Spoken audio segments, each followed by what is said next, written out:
When Jesus Christ died, the disciples were totally broken. Peter and his companions went fishing because of the same hopeless situation.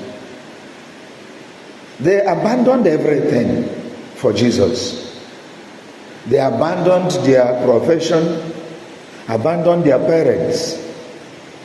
But now, seemingly, Jesus has been taken away from them.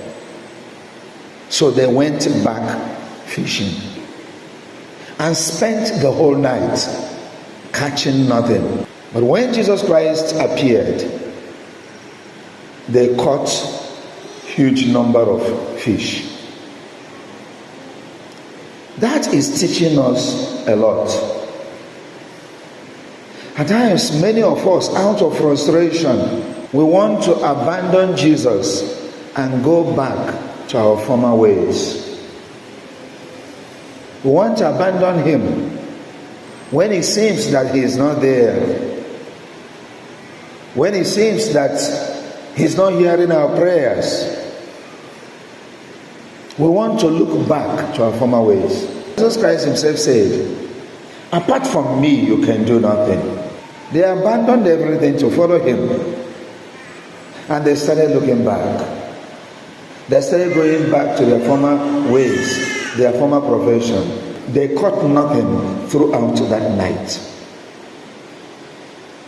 It can also be our situation when things are going tough, when it seems that everything is all hopelessness. We decide to look back. We dust off our former ways and begin to think of returning to things we abandoned just to follow Jesus.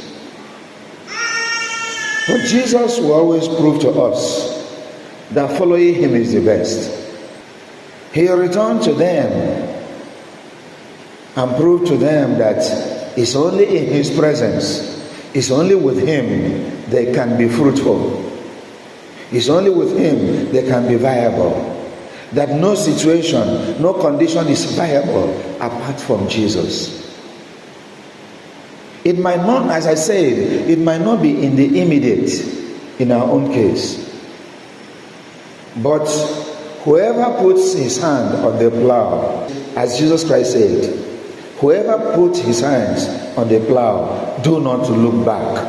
If you have decided to serve him, don't look back. There are many reasons why we should not look back. When we decide to serve the Lord, we say no to Satan. We say no to the world. We say no to the ways of the people of the world for Jesus. And if we begin to look back, we become an object of caricature. The devil will see what is happening, and that is what he will like to do. He will like to happen to us.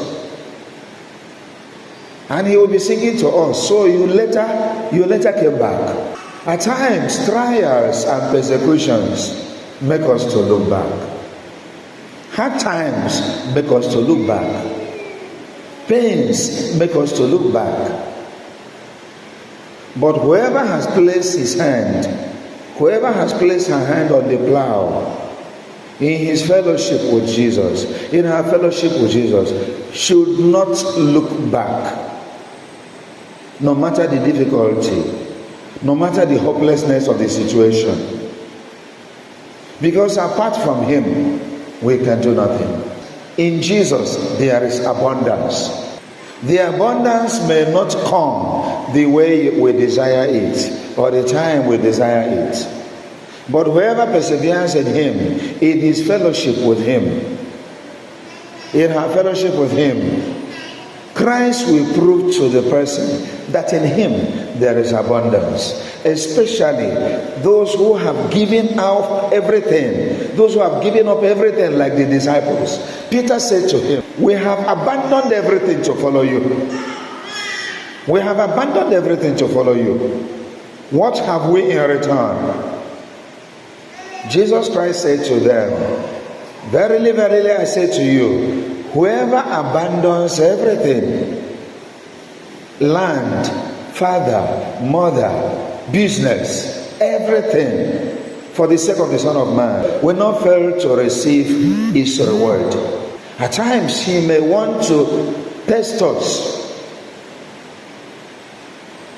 by allowing hardship to come upon us, by allowing hopelessness to come upon us, by allowing difficult situations to come upon us. He has done it in the past with those that have their testimonies today. When trials come, our faith is tested. When pains and difficulties, hopelessness knock at the door, that is a moment to prove your faith in Jesus. Our faith is tested, and after the testing comes moment of abundance. If we persevere in Jesus, he will prove to us that in him there is abundance.